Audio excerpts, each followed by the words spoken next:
I just wish that all procurement officers will know that they are not just procurement officers. They are actually having a job that helps them meet every day and be able to do changes that are useful for the world.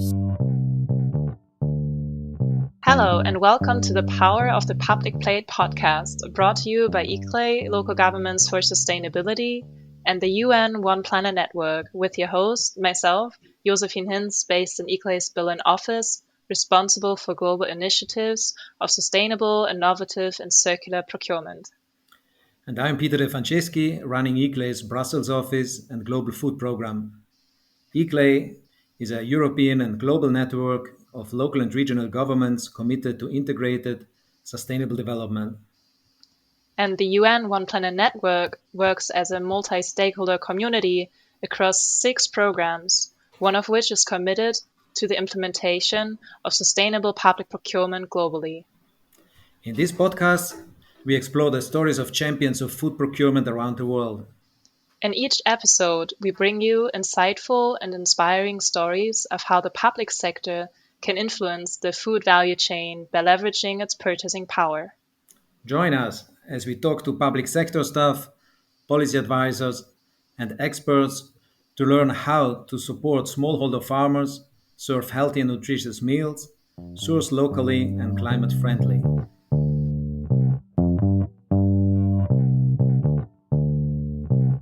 In this episode, we travel to Copenhagen in Denmark to talk to Betina Bergmann Madsen and, as she puts it, her dream job. Bettina is Chief Procurement Officer in Copenhagen and a specialist in the procurement of sustainable, organic, farm-to-fork food for the municipality's school kitchens. Copenhagen is already an internationally known example for its food system, with most of the food coming from sustainable agriculture. Bettina is really the main catalyst for the city's constant striving for more sustainable procurement of food. In this episode, we unpack Copenhagen's journey and learn from practical examples that show really how to impact the value chain through procurement, such as organic production, the transport, packaging, and tackling also food waste. As a frontrunner, Bettina just issued a school food tender linked to the Sustainable Development Goals. And when developing procurement criteria, the engagement with all the stakeholders of the food chain is key. In a recent food dialogue organized with ICLEI within the UN Food System Summit, she brought real potatoes in the virtual conference, potatoes that she collected outside Copenhagen to show the importance of farm to fork procurement, supporting small farmers and small and medium-sized enterprises. Let's dive into it. Let's hear from Betina Bergmann Madsen. Well, then a warm welcome to you, Bettina. Good to see you. Good to hear you, Bettina. Thank you so much. I'm so delighted to be here.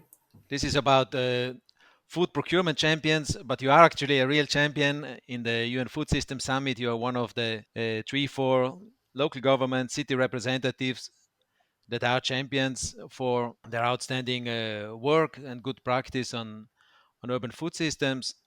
So very glad and pleased to talk to you. You're also very known, you in Copenhagen, for the school meal procurement, which is quite avant-garde, let's say. So I should right away the first questions, taking a step back at the beginning to what was the situation in Copenhagen when you first started more sustainable procurement of food items. How did it all start? Well, thank you. Thank you for the warm introduction. I'm, as I said, very happy to be here, and I just finished a meeting at the Champion Network, and it's really an exciting thing because you get to talk about food along the chain, and this actually goes right back to where we started also in Copenhagen. Actually, it all started in 2001, where the politicians decided to save the groundwater. So that was how it all started. Then they said how to do that. They agreed on that they were turning the meals in Copenhagen organic. So they said, well, it's almost impossible to be 100% organic, especially in 2001. So they decided that within a journey for 15 years, they would go towards 90% organic food in all public meals. The situation in Copenhagen is that we mostly cook on site in our elderly homes in daycare institutions, and in some schools. Then we have two large facilities, one that produces school meals and one that produces food for elderly living at home. And I was hired by the municipality in 2009, and I started doing the procurement at that site, or at that time, for the school meals and for all the meals in Copenhagen.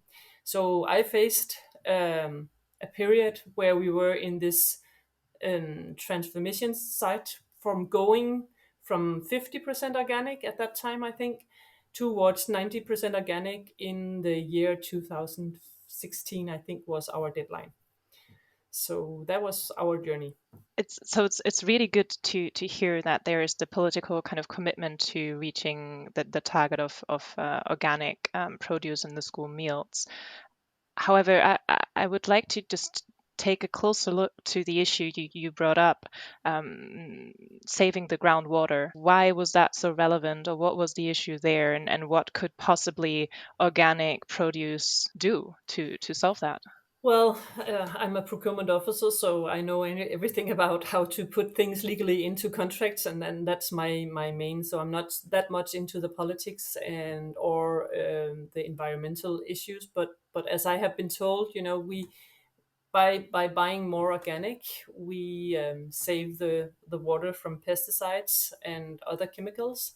So and we saw at that time that some of our wellings were being polluted, or the numbers were rising, and we had to stop it. And they said, why not start with ourselves and try to transforming our food into more organic food?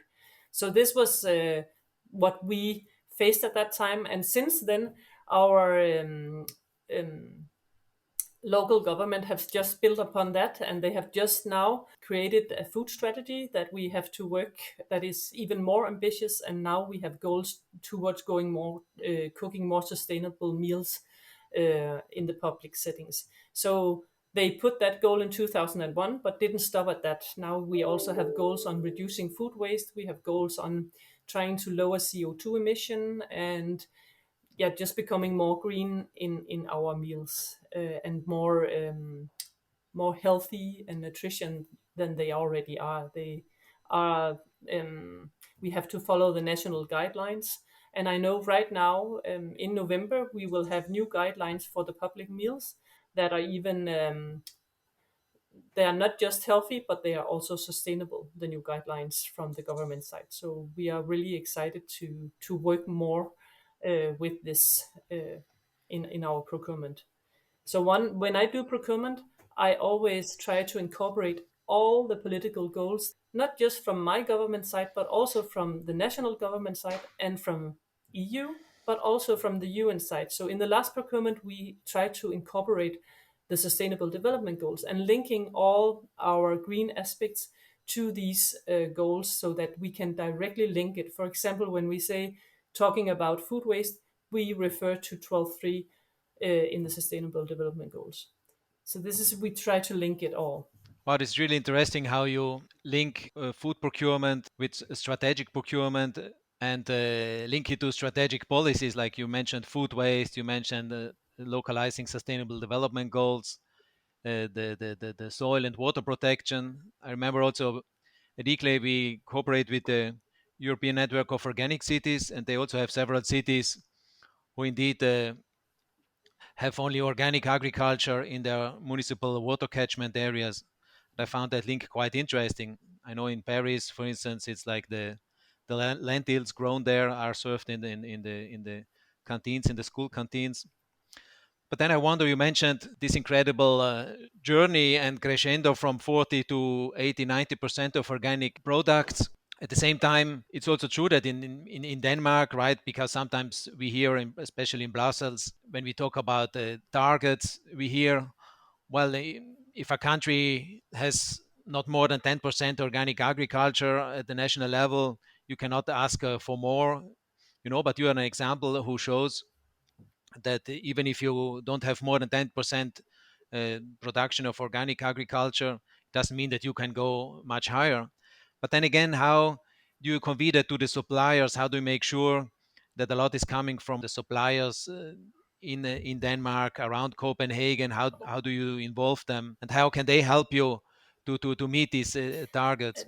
Actually, that's um, right to the heart of it, because in the beginning I was wondering how to do this, because we saw there were not that much produce on the market. So I thought, do we have to import all this, or where do it come from, and is that sustainable? So I had all these questions for it. So I thought maybe I should just start engaging with the market, talk with them. So now I knew the political demands. So I thought, okay, so why not start talking with the market and also the farmers to see where are they at? Are they willing to try to meet our demand? And they said, well, it sounds really interesting, but we need time to transform into something else. And actually, we could see that I started demanding organic food. We had one wholesaler that were all organic, so we decided that we would ask for an all organic procurement, so that we would leave no one out. So having this market analysis before creating the procurement is really important, to see also what are we producing ourselves, what is our neighbors Germany and Sweden producing, so where is it easy to source the goods that we are asking for, procuring for. So in the beginning, actually, we just started by asking for milk, because we had a lot of organic milk in our area, but also flour and potatoes and carrots and stuff like that, because that is what we produce. So in the beginning, we started to just go all organic on these products. And then afterwards, we thought, okay, why not then also have fruit and vegetables all organic? And then slowly we made the journey over the years towards now we have 100% organic procurement. And we can see that the market kind of adjusts to it. So they meet our demand, and we have the organic produce in Denmark actually have been rising through the years. And I think now they said that we have 90%, was the latest number I read actually a couple of nights ago, organic produce in Denmark. And we can see all the supermarkets, also the low cost supermarkets, have a huge organic shelf with greens and vegetables and fruit available for everybody to buy, and the prices are actually quite similar to what of conventional food. So I think it's an adjustment of the market, and it will not happen if you do not start asking for it and talking with the farmers or the butchers. For example, I had a question where we tried to ask for organic halal slaughtered meat. In the beginning, they said it's not happening. It's not. We do not produce it. I said, okay, I will ask for it in my procurement, and you will not be left out if you cannot meet my demand, but I will give you extra points if you can meet it. 2 years after, when I was putting out the procurement for tender, they all were able to meet my demand. So this is just how you can use procurement as a tool, but you need to do the market talk before. You need to talk with the market and to warn them that it's coming. Indeed, you mentioned the word price, and that's another one that we often hear when promoting, advocating for sustainable, healthy food procurement. That, well, in simple words, they say, don't be naive. It's good, okay, healthy, okay, sustainable, organic, but that will cost much more. How is it in your case? So, do you spend more, or are you doing it in a smarter way? We do not spend more, actually. And the last procurement, we actually saved money. And that's like the brilliant story, is that even though the last procurement I made and I just implemented March this year, is the most green procurement I have ever made. I put in criteria for packaging, for green vehicles, for sustainable palm oil and sustainable soya. I asked for fairly traded goods. I put it out for competition. I asked for fruit and vegetables in season. And even though I put this and many more green demands into my procurement, we lowered the prices. So, but to begin with, when the politicians set the goal of 90% organic, they said that this journey for the 15 years had to happen without any extra cost on the budget for food. So we had to do the transforming on how to cook differently and how to use more grain and vegetables in season and less meat. And then keeping to our old household virtues where you reduce waste, you use everything you can, and you serve the food also wisely, so you do not put all on the table at one time, so you can go ask for more in the kitchen, and in this way you will make sure that you can use everything in a wise way. So we used actually a lot of money on educating our kitchen staff instead, on how to cook differently. We also used money on these courses and on consultant agencies who can help us transforming the way we cook and menu planning. But and this is a menu planning, so the chefs themselves in the kindergartens and the institutions, they have to plan the menu themselves, but they can seek assistance on how to do it if they need help or guidance on how to cook more green and sustainable. So, but we kept the budget, and I think that's a really good story. Absolutely. And I think you mentioned this kind of the ambition is a 360-degree sustainable food procurement ultimately, and incorporating all these goals and realizing that food procurement from the public sector impacts the different stages of the value chain. However, for starters, for fellow procurers that are starting out on this, how to prioritize? Because do you first go for instance, products that have the highest impact, where the difference, if you could tackle those products and make them more sustainable, should you go for that? Or is it rather working with the market of what is already available, even though if it's very small steps? I actually think, seen from the procurement side, it would be the best to talk with the market, what is available, what is easy to get, um, what is already around in my area. It all also depends on the kitchen staff who cooks the meals. Because without them and without them using the contract as it's thought to, we will not have a sustainable procurement. So it's all bound together. You have to make sure that they are the ones buying the green vegetables, the right vegetables, the lentils, less meat. If they just continue buying a lot of meat, then we have not reached our goal of trying to cook more sustainably. So I think it's important that we talk all the way around. And then I think that you have to look at where do you have a huge amount of food you need to buy. For example, in Denmark, potato is a good example. We buy a lot of potatoes. So those were one of the vegetables that we procured organic fast. Also milk is also very important that we do that organic in the beginning, because we also drink a lot of milk, especially in kindergartens and daycare institutions. So these are some of the things that I would go for first, and then flour to bake with. So really it's a mixture of things, and also really focusing on what is available and what are the high volume items. And just because you mentioned this, that it depends on what the kitchen staff can cook. So looking inwards into the administration, into the contractors, it's not just about talking to the producers, right? It's also making sure there's a dialogue between everyone who is involved. So can you tell us a bit more of that responsibility of a procurer? To start with, in Copenhagen, once we agreed on going towards the 90%, we also agreed that we needed conversion agents that could help convert the food into the kitchens, in the kitchens. So it needs like a political focus that this is what we want, and a plan on how to reach the goal.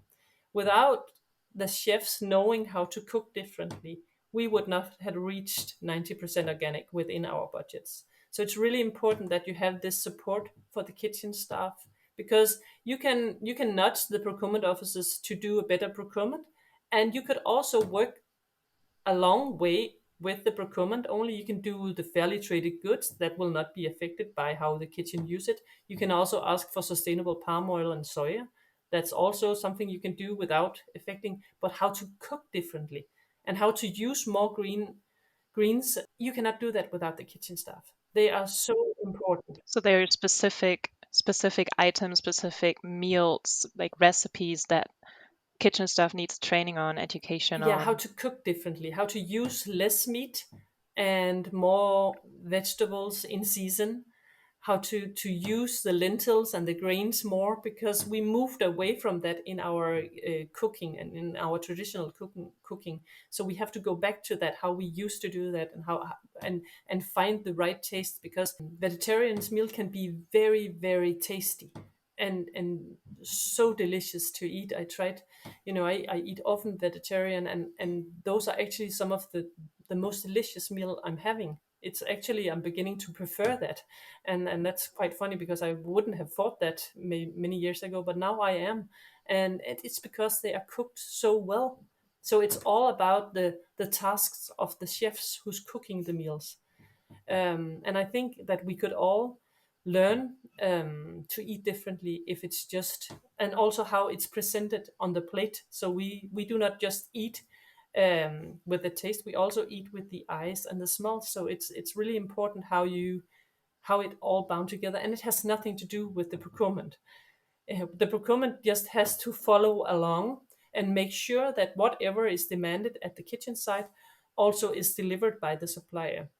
So it's kind of like the documents that build the bridge towards, from the supplier to the kitchen side, and from the kitchen side to the supplier. So we need to follow the demand, and then I'm sure that the supply will also adjust. So I think that's where the procurement officer plays an important role, because we are the one telling what is it that we need in the future. Because once you make a procurement, it's often for a 4-year period, so you need to be able to look towards what's coming up, and where do we want to go, and make sure you incorporate that into your procurement.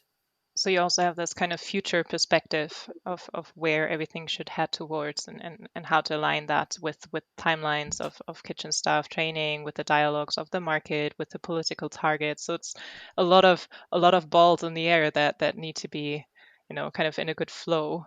Yeah, and that's actually something that normally a procurement officer will be often working actually alone behind the desk, and one day they'll do food procurement, the other day they'll do diaper or road salt or heavy machinery or something. We do a lot of different procurement. In Copenhagen, I'm so happy and so lucky that I'm only working with food, and that's also why I am so engaged in the whole food chain, and also in at the EU level and even at the UN level, to see what's coming up, what is the trouble with the food system, how can we help. But that's also why I think it's so important that we try to create these food procurement officer networks. So in Denmark, we actually created this food procurement officer network, where we share experience and knowledge on how to do more sustainable food procurement, and it's shown a great success. Actually, we made this baseline questionnaire to begin with, to see how many asked for sustainable fruit and vegetables that are diverse and in season. Not that many asked for that to begin with, but now everybody's asking for that, because we also had this apple case in Denmark, and there's been written an article about that, where you can read how the kitchen actually is using our procurement and the way we procure for different kind of apples in season, to teach the kids about diversity. So they have this story that in one of the kindergartens, the chef, she wants the kids to know at least 6 different kind of apples by the look and the smell, and how to use them, to make sure that the kids know why it's important to have different kind of apples. And one apple is not just a green apple or just a red apple. No, you can use them for different and things. And it's also very important, because then she tells them about the insects, and why it's important that we have different apples, and how we as people do not like to only eat one kind of potato all year and that's it. We need different kind of food, and the same do the insects. They also need different kind of food, otherwise they cannot survive. So this is the story and the telling she tells the kids, so that they know that how important it is that we have a diverse range of fruit and vegetables available. so they can carry this into their adulthood and then use it in their own life and in their own cooking growing up. This is for me, when I heard this, how she uses the procurement, or what we ask for in the procurement, was like the best moment in my career, because it showed that the work I do actually is carried out and helping the children grow and learning more about our food system. And then we actually are happening and succeeding in creating a change in the food system. And that is why I think food procurement is so important, because you can actually use it to educate kids. But we couldn't do that if I only put in two kinds of apples in my procurement, one red and one green, because then we will have, the same kind all year around, and that would not inspire a chef to tell kids about diversity. I'm kind of wondering, because I grew up on an organic farm, on an organic orchard, and I treasure that experience very much, being aware of the different types of apples that exist, and how different they taste, etc. But I'm wondering, I mean, procurement, after all, is a very, let's say, administrative task, and as you mentioned before, one day as a procurer you might focus on food, the next day it could be paper or vehicles. So how do you make sure that you're taking the right route when it comes to procurement? Kind of how do you work together in your administration? Who do you consult to really make sure you're hitting the right spots? That is a very, very good question, because actually that is my greatest fear. I'm so lucky I'm seated where I am in the city of Copenhagen. We have a great focus on what is our needs, what do we want to support, how do we want to support it. And it's because we work close with the kitchen staff. We have politicians who is very clear that they want to go towards a more green and sustainable world. So we have all these guidelines coming in from everywhere, and also they allow me to work with the food system in general. So we also have the conversion agents who helps transform the food in the kitchens, who give these courses for the kitchen staff how to cook differently. And of course, when I'm doing a procurement, I also talk with them. One of the things I also use effort on is talking with the market and asking where are they going, what is the upcoming for the next years for them, how far have they moved towards transforming into more green transportations. Also talking about how is it impossible to have more diversity into their warehouses. For example, we use some of the wholesalers in Copenhagen because we have a lot of small kitchens and they are not capable of having more than one supplier. The big kitchens have the possibility to where we open up our tenders for small and medium sized firms where we can engage directly with the farmer because it's below the threshold. So we use different tools, but the most important thing is to talk with the farmers and to the wholesalers, to the market, to see where it's heading, and then to keep yourself oriented about all the debates that goes around about the food system. All the things that's not really working. Why? Asking yourself the questions why, and then asking, once you know what is wrong or what needs to be done, then it's easier to incorporate it into your procurement. But you cannot ask for all procurement officers to have this awareness because it takes a lot of time. I use all my hours and sometimes also my free time because I enjoy this work so much to think about the food system. How can we work with it? How can I assist? How can I try to do it better? And that's why we have to create these procurement officer networks. We have now the well-functioning one in Denmark, but we are also trying to establish one at the European site. So I wish to be in contact with all procurement officers from around Europe to share knowledge. And that's why I'm so happy that you're doing this podcast, because I am so thrilled to hear what the other procurement officers are doing around the world, because I know that we can inspire each other and easier create the changes that are so desperately needed. Thank you. This is really inspiring, and thanks for sharing. I have two questions. One is about multi-level governance, where you are one of the rare examples, Copenhagen at the local level, but also Aarhus, the other city, and the Danish government. But the other one also about education, because as you say, it made me also think about your market engagement with the local regional suppliers. Made me think about our food system dialogue that we had, where you brought even potatoes to the virtual room that you collected in the region, and the aim was how to make sure they are landing on the public plate, on the plate of, for instance, children in schools. But in this case, talking about education that you mentioned as an important part, you said about the nutritional value, how the food is cooked, and that it ideally comes also from the territory, so to create this link from children, that they know where it comes from, but also uh, seeing it, and feeling it and smelling it, and this is actually from in your case from Denmark. But are there any other examples to show how education could be linked to procurement? I remember also at the time when we organized this conference in Copenhagen, there was also a legal advisor who said that education could also be a way to circumvent this, let's say, ban that we have in the EU, sort of. Now I put it in a bit negative terms, but because of the single market, one shouldn't discriminate, right? The local products versus products from everywhere in Europe.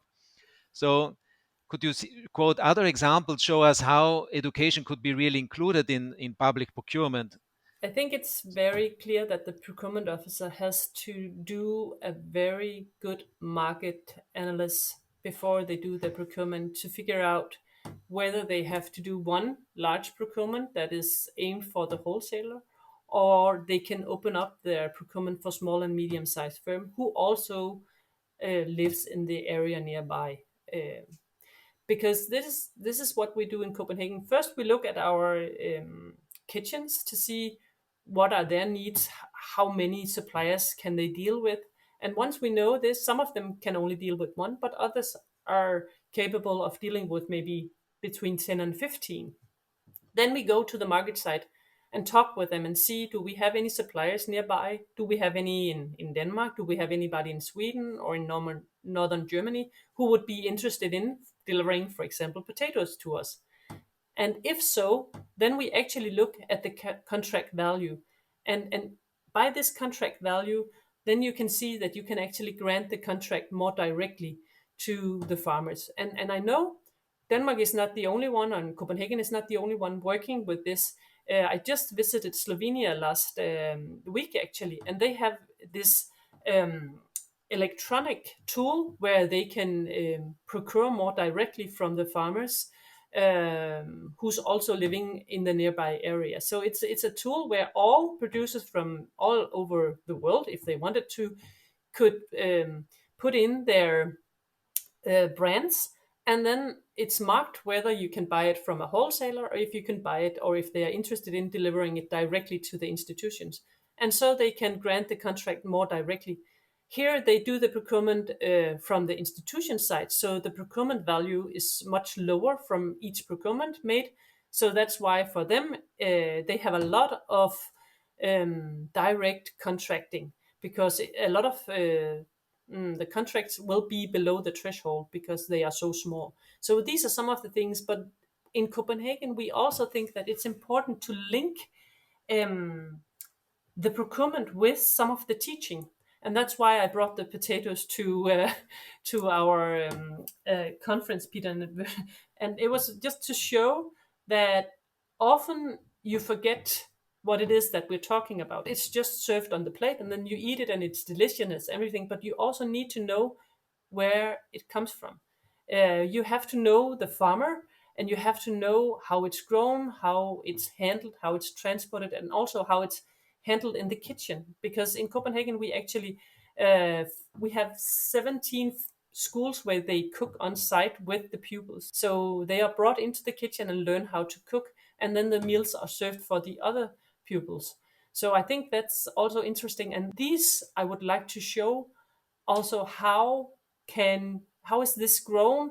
What is it to be a farmer? Because we live in a large city, and they are not familiar with how it is to be a farmer. So I think it's important that they meet the farmer and see, oh, maybe I can become a farmer. That would be fun. So this could be brilliant, I think. And then, but you can write that into your procurement, that you want the farmer to have, like, as on the screen, maybe for, like, now we are talking, and then he could talk with the pupils to tell them how it is to be a farmer and why he loves his job so much, just like I love my job as a procurement officer. It's I wouldn't trade it in the world for anything else. It's the best. So if you can make him tell the students why is it so lovely to be a farmer, maybe one or two or three of them would become a farmer. That would be a success. Indeed, the children are no easy customers. I remember in one canteen the manager telling me that the kids complained the food was too healthy. But talking about farmers, I also remember, since you linked it up strategically, the food procurement to education, one clause was that the supplier should organize a school trip to the farm. Wasn't that also the case? Yeah, it actually, in the procurement, we have written that we want the farmer to tell us how many visits he can handle per year. Maybe it's 5, and for how many students that can attend the visit. And if that's possible, then the students of Copenhagen or the teachers of Copenhagen can say, hey, I want to visit. Indeed, there are not many examples where national governments and local governments work together. But you are such an example, because the Danish government works together with the local governments around food systems. Could you just explain a bit to share these good practice examples to inspire other vertical integration practices in the future between national and local governments? Actually, this just happened by coincidence to begin with. I was asked to be a specialist on the Green Public Procurement Guidelines when they were written 5 years ago or 6 years ago when it started.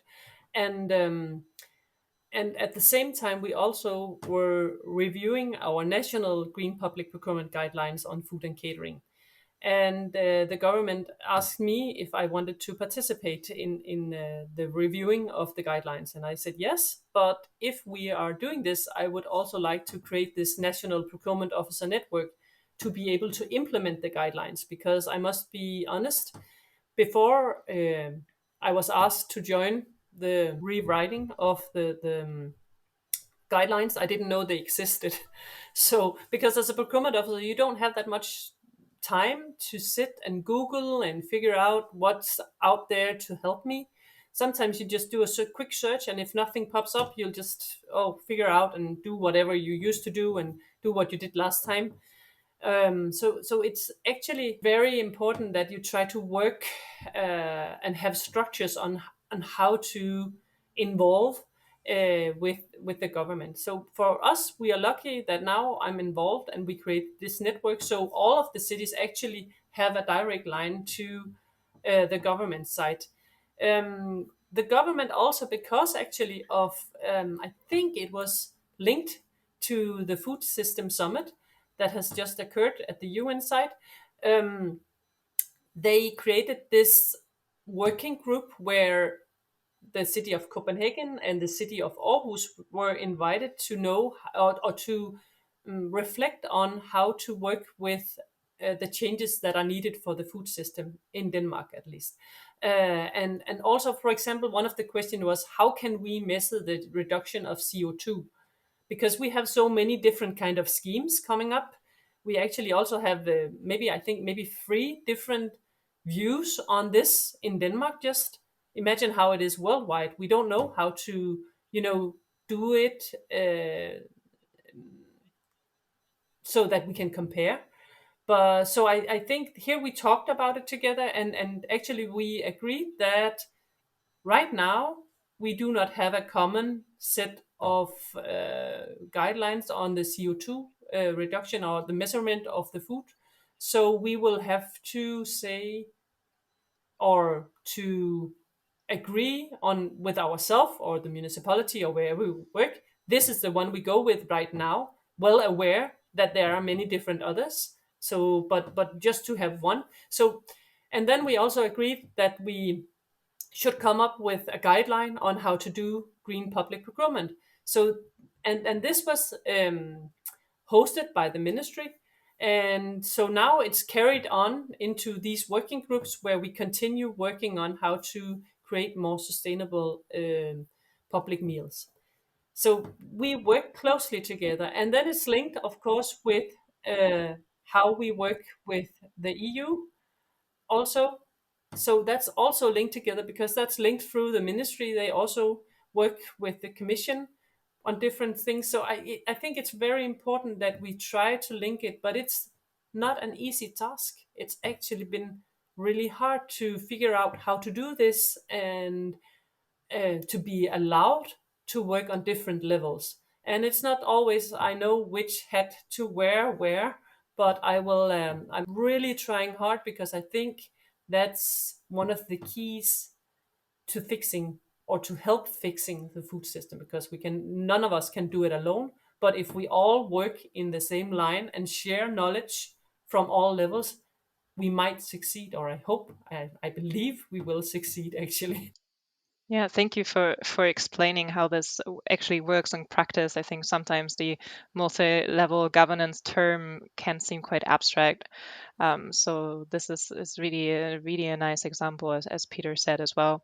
I'm actually wondering, and I'm really curious just to learn to get more into the how, just for a minute or two, because you mentioned already you're also tackling food waste, you're also tackling kind of issues around packaging through the food procurement, and we also already talked about really the impact on the food value chain, and you also mentioned that you're, let's say, operationalizing the SDGs in your food procurement. But how does it actually work? Do you use criteria? If so, what types of criteria? Are you building that into contract clauses? Can you perhaps just give us a little insight into how it actually works? Yes, that's what I really like to talk about because this is my specialty.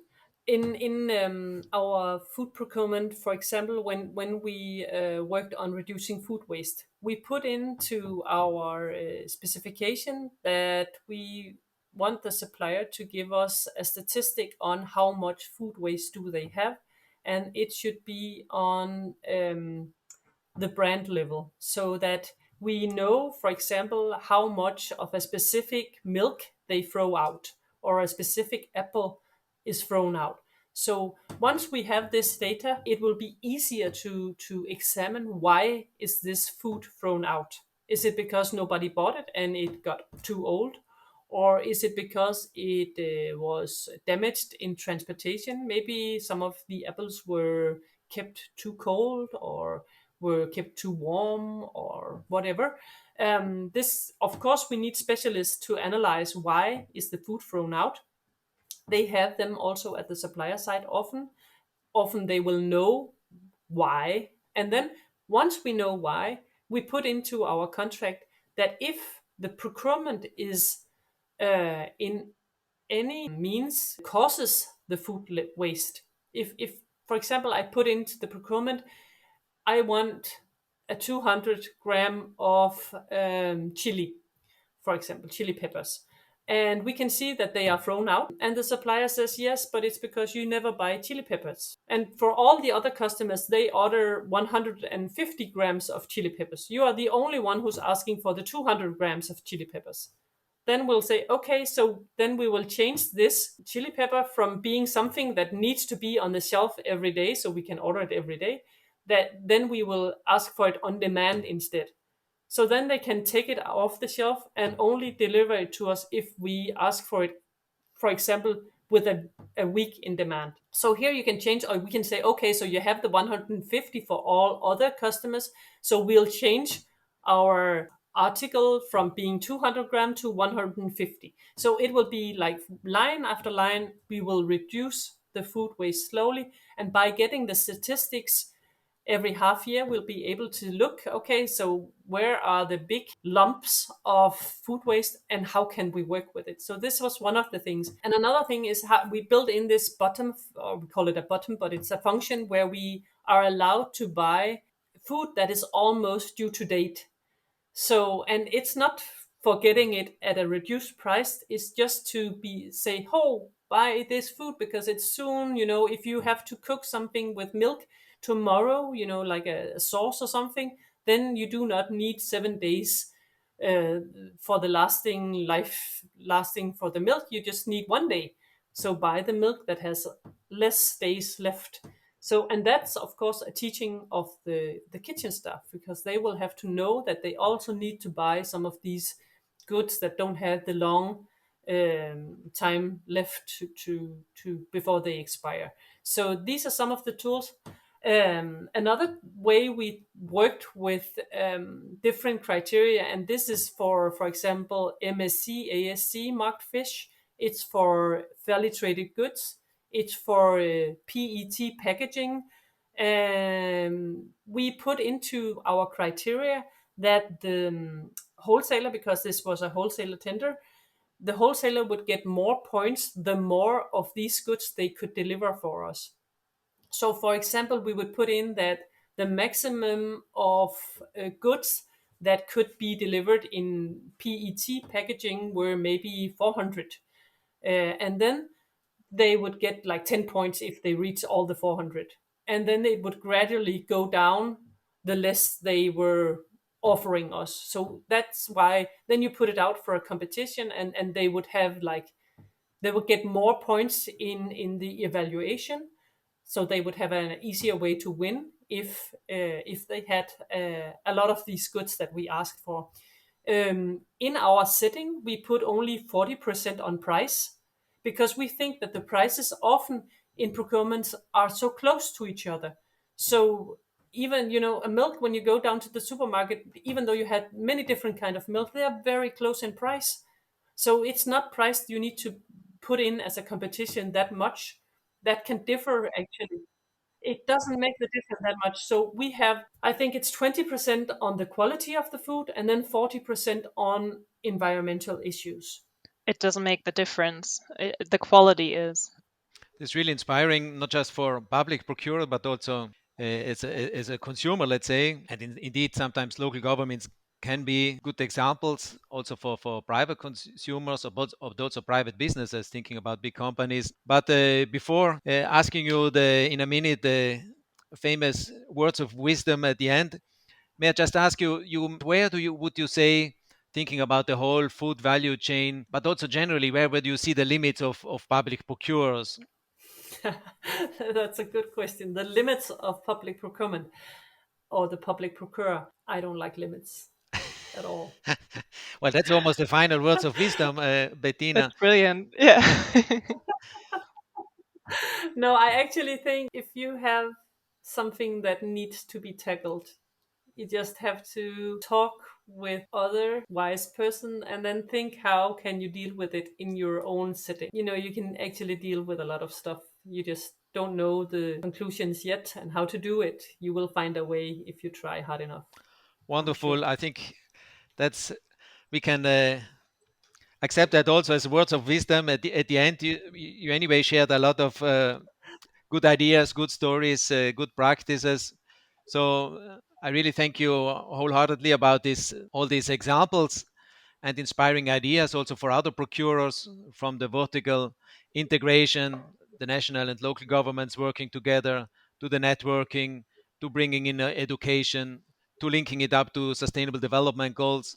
It's really a rich field. There's food procurement, and there's so much more than just feeding children or feeding people, to food procurement and looking at what's the cheapest price.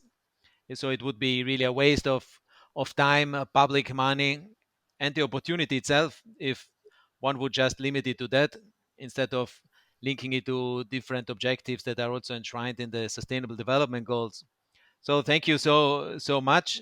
Yeah, I can absolutely only agree with what you were saying. It was amazing to hear your story, Bettina, and all the valuable work you're doing in Copenhagen is, I think, really an eye opener to really see what is already possible, and hearing you say, there are essentially no limits. We need to kind of dream big and collaborate, and there will be a way. So that gives a lot of hope. So thank you for that.